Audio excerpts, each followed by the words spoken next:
ನಾಡಹಬ್ಬ ದಸರಾಗೆ ಅದ್ಧೂರಿ ಚಾಲನೆ ಸಿಕ್ಕಿದೆ. ಸಾಂಪ್ರದಾಯಿಕ ವೇದಿಕೆಯಲ್ಲೇ ದಳಪತಿಗಳ ವಿರುದ್ಧ ಗುಡುಗಿರುವಂತ ಜೆಡಿಎಸ್ನ ಶಾಸಕ ಸಿಎಂ ಸಿದ್ದರಾಮಯ್ಯ ಅವರನ್ನ ಹಾಡಿ ಹೋಗಲಿದ್ದಾರೆ. ಸಿದ್ದರಾಮಯ್ಯ ಚಾಮುಂಡಿ ದೇವಿಯ ವರಪುತ್ರ ಅಂತೆಲ್ಲ ಕೊಂಡಾಡಿದ್ದಾರೆ. ಸ್ವಪಕ್ಷೀಯರ ವಿರುದ್ಧವೇ ಈ ಸಂದರ್ಭದಲ್ಲಿ ವಾಗ್ದಾಳಿ ನಡೆಸಿದ್ದಾರೆ.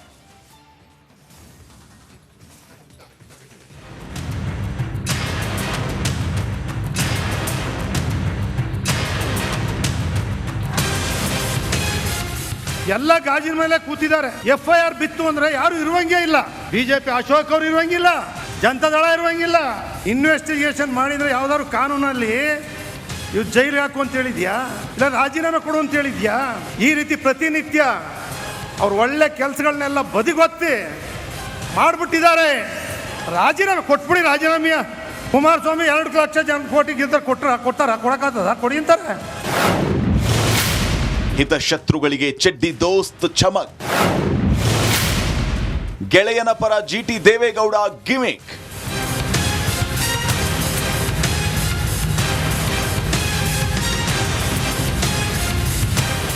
ವಿಶ್ವವಿಖ್ಯಾತ ಮೈಸೂರು ದಸರಾಗೆ ವಿದ್ಯುಕ್ತ ಚಾಲನೆ ಸಿಕ್ಕಿದೆ.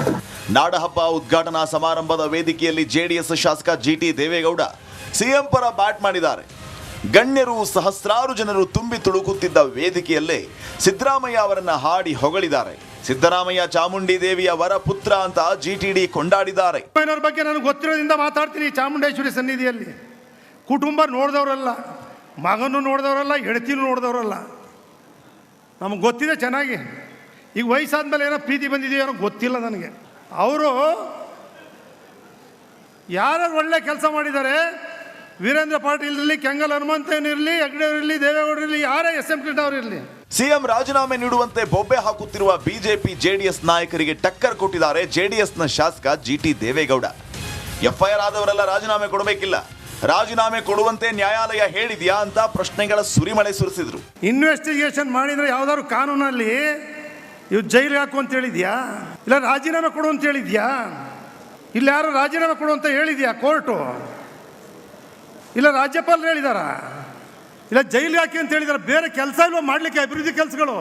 ಕೇಂದ್ರ ಸಚಿವ ಕುಮಾರಸ್ವಾಮಿ ವಿರುದ್ಧವೂ ಶಾಸಕ GT ದೇವೇಗೌಡ ಗುಡುಗಿದ್ರು. ಕುಮಾರಸ್ವಾಮಿ ಹೇಳಿದ ತಕ್ಷಣ ರಾಜೀನಾಮೆ ಕೊಡಬೇಕಾ ಅಂತ ಕಿಡಿಕಾರಿದ್ರು. ಮಾಡ್ಬಿಟ್ಟಿದ್ದಾರೆ. ರಾಜೀನಾಮೆ ಕೊಟ್ಬಿಡಿ. ರಾಜೀನಾಮೆಯ ಕುಮಾರಸ್ವಾಮಿ 2 ಲಕ್ಷ ಕೋಟಿ ಗೆದ್ದರೆ ಕೊಡಕ್ಕಾಗ್ತದ? ಕೊಡಿ ಅಂತಾರೆ. ಸಿದ್ದರಾಮಯ್ಯದವ್ರು 136 ಜನ DK ಗೆದ್ದಿದ್ದಾರೆ. ಆ ರಾಜೀನಾಮೆ ಕೊಟ್ಬಿಡಿ. ರಾಜೀನಾಮೆ ಕೊಡ್ಬೇಕಾ? ತೋರಿಸ್ಬಿಡಪ್ಪ ಯಾವ ಕಾನೂನು ನೋಡುವ. ಸಿಎಂ ಸಿದ್ದರಾಮಯ್ಯ ಪರ ಜೆಡಿಎಸ್ ಶಾಸಕ GT ದೇವೇಗೌಡರು ಭಾಷಣಕ್ಕೆ ಕಾಂಗ್ರೆಸ್ ನಾಯಕರು ಫಿದಾ ಆದರು. ಶಿಳ್ಳೆ ಕೇಕೆ ಹಾಕಿದ್ದು. ಸಿಎಂ ಪರ ಬ್ಯಾಟಿಂಗ್ ಮಾಡಿ ಭಾಷಣ ಮುಗಿಸಿ ಬಂದ GTDಗೆ ಎದ್ದು ನಿಂತು ಗೌರವ ಸಲ್ಲಿಸಿದರು. ಸಿಎಂ ಸೇರಿ ವೇದಿಕೆಯಲ್ಲಿದ್ದ ನಾಯಕರು ದಿಲ್ ಖುಷ್ ಆದರು. ಹ್ಯಾಂಡ್ ಶೇಕ್ ಮಾಡಿ ಅಭಿನಂದಿಸಿದರು. Bureau report, republic Kannada.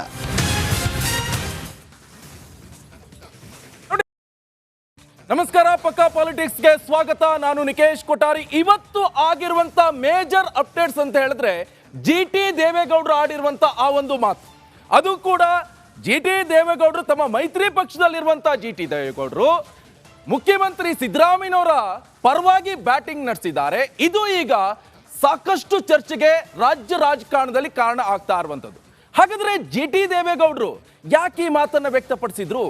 ಇದು ಈಗ ಪ್ರಶ್ನೆ ಆಗ್ತಾ ಇರುವಂಥದ್ದು. ಆ ಪ್ರಶ್ನೆಗೆ ಉತ್ತರವನ್ನು ಕೊಡಿಸುವಂತ ಕೆಲಸವನ್ನ ನಾನು ಮಾಡ್ತೀನಿ.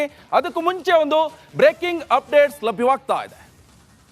ರಾಜೀನಾಮೆ ಪೊಲಿಟಿಕ್ಸ್ ನಲ್ಲಿ GT ದೇವೇಗೌಡ ರಾಂಗ್ ಆಗಿದ್ದಾರೆ. ಸಿದ್ದು ಪರ ಹೊಗಳಿಕೆ, ಹಿತಶತ್ರುಗಳ ವಿರುದ್ಧ GTD ಟೀಕೆಯನ್ನ ವ್ಯಕ್ತಪಡಿಸ್ತಾ ಇದ್ದಾರೆ.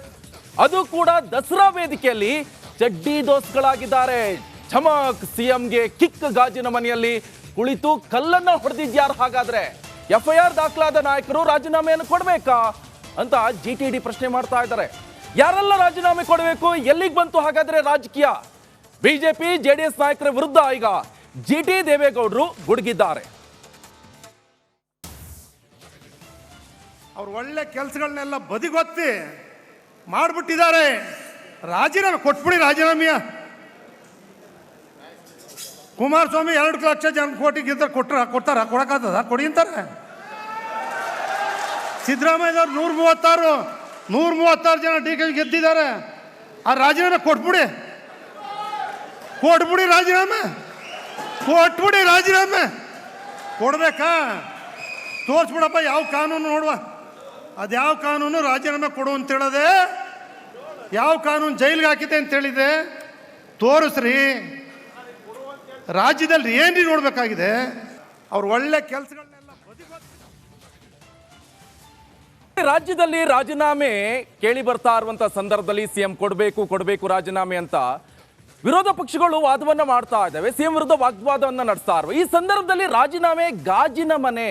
ಹಾಗಾದ್ರೆ ಯಾವ ಕಾರಣಕ್ಕೆ ಈ ರಾಜೀನಾಮೆ ಗಾಜಿನ ಮನೆ? ಯಾರು ಹೇಳ್ತಾ ಇರುವುದಂತ ಹೇಳಿದ್ರೆ GT ದೇವೇಗೌಡರವರು ಹೇಳ್ತಾ ಇರುವಂತ ಮಾತಿದು.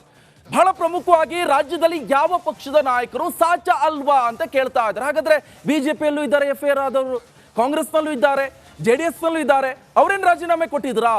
ಹಾಗಾದ್ರೆ FIR ಆದ ಕೂಡಲೇ ರಾಜೀನಾಮೆ ಕೊಡಬೇಕಾ ಅಂತ ಇದು GT ದೇವೇಗೌಡರವರ ಮಾತಾಗಿರುವಂತದ್ದು.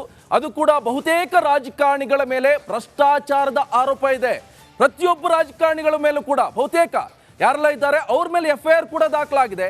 ಭ್ರಷ್ಟಾಚಾರದ ಆರೋಪ ಇದೆ. ರಾಜಕಾರಣಿ ಅಂದ್ರ ಮೇಲೆ ಸರ್ವೇ ಸಾಮಾನ್ಯ ಇದ್ದೇ ಇರುತ್ತೆ ಬಿಡಿ, ಅದೇನು ವಿಚಾರ ಅಲ್ಲ. ಆದ್ರೆ ಒಂದಿಷ್ಟು ಪ್ರೂವ್ಗಳು ಕೂಡ ಆಗಿದೆ. ಅವ್ರ ಕತೆ ಏನು ಅಂತ ಪ್ರಶ್ನೆ ಮಾಡ್ತಾ ಇದ್ದಾರೆ. ಸಿದ್ದರಾಮಯ್ಯ ವಿರುದ್ಧ ಮೂಡಾದ ಸೈಟ್ ಕಬಳಿಕೆ ಕೇಸ್ ಇದೆ.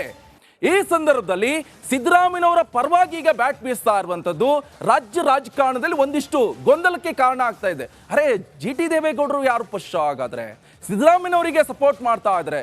ಕೆಲವೊಂದ್ ಕಡೆ ಪಕ್ಷ ಬಿಟ್ಟು ವ್ಯಕ್ತಿ ಪೂಜೆ ಮಾಡ್ತಾ ಇದ್ದಾರಾ ಅಂತ. ಅದು ಕೂಡ ವ್ಯಕ್ತಿ ಪೂಜೆ ಯಾವ ರೀತಿಯಾಗಿ? ತಮ್ಮ ಪಕ್ಷ ಅಲ್ಲ, ಬೇರೆ ಪಕ್ಷದ ನಾಯಕರನ್ನ, ಅದು ಕೂಡ ಒಂದು ಮೂಡಾ ಕೇಸ್ನಲ್ಲಿ ಆರೋಪ ಬಂದಿರುವಂತ ನಾಯಕರ ಮೇಲೆ ಈ ರೀತಿಯಾಗಿ ಮಾತಾಡ್ತಾ ಇರುವಂತದ್ದು ಎಲ್ಲ ಒಂದ್ ಕಡೆ ರಾಜ್ಯ ರಾಜಕಾರಣದಲ್ಲಿ ಒಂದಿಷ್ಟು ಗೊಂದಲಕ್ಕೆ ಕಾರಣ ಆಗ್ತಾ ಇರುವಂತದ್ದು. ಬಹಳ ಪ್ರಮುಖವಾಗಿ ತಮ್ಮ ಭೂಮಿಗೆ ಬದಲಿಯಾಗಿ 14 ಸೈಟ್ ಪಡೆದಿರುವಂತ ಆರೋಪ CM ಸಿದ್ದರಾಮಯ್ಯನವರ ಮೇಲಿರುವಂತದ್ದು. ಇದೇ ವಿಚಾರಕ್ಕೆ ED ಕೇಸ್ ಆಯಿತು, ಈಗ ತನಿಖೆ ಕೂಡ ನಡೆಸ್ತಾ ಇದ್ದಾರೆ. ಸೊ ಈ ಸಂದರ್ಭದಲ್ಲಿ ಎಲ್ಲೋ ಒಂದ್ ಕಡೆ ಸಿದ್ದರಾಮಯ್ಯನವರಿಗೂ ಕೂಡ ಇರುಸು ತಮ್ಮ ರಾಜಕೀಯ ಸಂಧ್ಯಾಕಾಲ ಎಲೆಕ್ಷನ್ ಸಂದರ್ಭದಲ್ಲಿ ನಾವು ಕೇಳಿದ್ವಿ, ನಾನು ಈ ಸಲ ಲಾಸ್ಟ್ ನಿಲ್ಲೋದು ಎಲೆಕ್ಷನ್ಗೆ, ಮತ್ತೆ ನಾನು ಯಾವುದೇ ಕಾರಣಕ್ಕೂ ಎಲೆಕ್ಷನ್ಗೆ ನಿಲ್ಲೋಲ್ಲ, ನನ್ನ ಆದಷ್ಟು ಬೇಗ ನನ್ನನ್ನು CM ಆಗ್ತೀನಿ, ನಾನು ಒಳ್ಳೆ ಆಡಳಿತ ಕೊಡ್ತೀನಿ ಅಂತೇಳಿ 136 ಸೀಟನ್ನು ಪಡೆದುಕೊಂಡು ಬಂದರು. ಆದರೆ ಭ್ರಷ್ಟಾಚಾರ ಮುಕ್ತವಾಗಿ ಆಡಳಿತವನ್ನು ಕೊಡ್ತೀವಿ ಅಂತ ಹೇಳಿದರು. ಏನಾಯಿತು ಹಾಗಾದ್ರೆ? ಈ ಆರೋಪ ಬಂದಿರುವಂಥದ್ದು ಇದೀಗ ಸಿದ್ದರಾಮಯ್ಯನವರ ಪರವಾಗಿ ಒಂದು ಕಪ್ಪು ಚುಕ್ಕೆ ಆರೋಪ ಬಂದಿರುವಂಥದ್ದು. ವಿರೋಧ ಪಕ್ಷದ ನಾಯಕರು ಕೂಡ ಸಾಕಷ್ಟು ಟೀಕೆಯನ್ನು ಮಾಡ್ತಾ ಇದ್ದಾರೆ. ಇದರ ಜೊತೆ ಮಾಜಿ CM BSY ವಿರುದ್ಧವೂ ಕೂಡ ಡಿನೋಟಿಫಿಕೇಶನ್ ಕೇಸ್ ಇದೆ. ಅವರ ಆ ಟೈಮಲ್ಲಿ ರಾಜೀನಾಮೆ ಕೊಟ್ಟು ಹೋದ್ರು. ಅದು ಏನೆಲ್ಲ ಆಯ್ತಂತ ರಾಜ್ಯ ರಾಜಕಾರಣದ ಗೊತ್ತಿರುವಂಥ ವಿಚಾರ ಸರ್ವೇ ಸಾಮಾನ್ಯರು ಕೂಡ ಗೊತ್ತಿದೆ. ಆದರೆ ಆ ಸಂದರ್ಭದಲ್ಲಿ ಅವರೊಬ್ಬರು CM ಆಗಿ ರಾಜೀನಾಮೆ ಕೊಟ್ಟರು. ಹಾಗಾದ್ರೆ ಸಿದ್ದರಾಮಯ್ಯನವರು ನೈತಿಕ ಹೊಣೆ ಹೊತ್ತು ರಾಜೀನಾಮೆ ಯಾಕೆ ಕೊಟ್ಟಿಲ್ಲ ಅಂತ ವಿರೋಧ ಪಕ್ಷದವರು ಕೇಳ್ತಾ ಇದ್ದಾರೆ. ಆದರೆ ಇಲ್ಲಿ ಆಗ್ತಾ ಇರುವಂಥ ಬೆಳವಣಿಗೆ ಅಂತ ಹೇಳಿದ್ರೆ ಅದೇ ವಿರೋಧ ಪಕ್ಷದಲ್ಲಿರುವಂಥ ಮೈತ್ರಿ ಪಕ್ಷದಲ್ಲಿರುವಂಥ ಇದೇ GT ದೇವೇಗೌಡರವರು ಇವತ್ತು ಸಾಂಪ್ರದಾಯಿಕ ವೇದಿಕೆ ಮೈಸೂರು ದಸರಾ ಈ ಸಂದರ್ಭದಲ್ಲಿ ಈ ಮಾತನ್ನು ವ್ಯಕ್ತಪಡಿಸ್ತಾ ಇರುವಂಥದ್ದು ಒಂದಿಷ್ಟು ಸಾರ್ವಜನಿಕರಲ್ಲೂ ಕೂಡ ಆಕ್ರೋಶಕ್ಕೆ ಕಾರಣ ಆಗ್ತಾ ಇದೆ. ಜೊತೆಗೆ ಅಕ್ರಮವಾಗಿ ರಾಚನಹಳ್ಳಿ ಭೂ ನೋಟಿಫಿಕೇಶನ್ ಆರೋಪ ಕೂಡ ಎದುರಿಸ್ತಾ ಇದ್ದಾರೆ. HD ಕುಮಾರಸ್ವಾಮಿ ವಿರುದ್ಧವೂ ಡಿನೋಟಿಫಿಕೇಶನ್ ಪ್ರಕರಣ ಇದೆ. ಕೇಂದ್ರ ಸಚಿವರಾಗಿದ್ರು, ರಾಜೀನಾಮೆ ಕೊಟ್ರಾ? ರಾಜೀನಾಮೆ ಕೊಡ್ಬೇಕು ತಾನೆ ಅವರು ಅಂತ GT ದೇವೇಗೌಡರವರೇ JDS ಪಕ್ಷದ ಪ್ರಮುಖ ಮುಖಂಡರ ವಿರುದ್ಧವೇ ಸಾಕಷ್ಟು ವಾಗ್ದಾಳಿಯನ್ನು ನಡೆಸಿದ್ದಾರೆ. ಗಂಗನಹಳ್ಳಿ ಭೂ ನೋಟಿಫಿಕೇಶನ್ ಮಾಡಿರುವ ಆರೋಪ, ಜೊತೆಗೆ ಅಶೋಕ್ ವಿರುದ್ಧ 32 ಗುಂಟೆ ಭೂಮಿ ಡಿನೋಟಿಫಿಕೇಶನ್ ಪ್ರಕರಣ ಕೂಡ ಇದೆ. ಹಾಗಾದ್ರೆ ಇವರಲ್ಲಿ ಯಾಕೆ ರಾಜೀನಾಮೆ ಕೊಡ್ತಾ ಇಲ್ಲ? ಇವರು ರಾಜೀನಾಮೆಯನ್ನು ಕೊಟ್ಟು ನೈತಿಕ ಹೊಣೆಯನ್ನು ಕೊಟ್ಟು ರಾಜೀನಾಮೆ ಕೊಟ್ಟು ಸೀದಾ ಹೋಗಿ ತನಿಖೆಯನ್ನು ಎದುರಿಸಬಹುದಲ್ಲ. ಒಂದು FIR ದಾಖಲಾಯ್ತಂದ್ರ ಮೇಲೆ ಯಾಕೆ ರಾಜೀನಾಮೆ ಕೊಡಬೇಕು ಅಂತ GT ದೇವೇಗೌಡರವರ ವಾದ ಆಗಿತ್ತು. ಅದು ಕೂಡ CM ಸಿದ್ದರಾಮಯ್ಯನವರನ್ನ ಚಾಮುಂಡೇಶ್ವರಿಯವರ ವರಪುತ್ರ ಎನ್ನುವಂತಹ ಒಂದು ನಿಟ್ಟಿನಲ್ಲೂ ಕೂಡ ಸಾಕಷ್ಟು ವೈಭವೀಕರಿಸಿ ಮಾತಾಡಿರುವಂಥದ್ದು ಈಗ ರಾಜ್ಯ ರಾಜಕಾರಣದಲ್ಲಿ ಸಾಕಷ್ಟು ಚರ್ಚೆಗೆ ಗ್ರಾಸ ಆಗ್ತಾ ಇದೆ.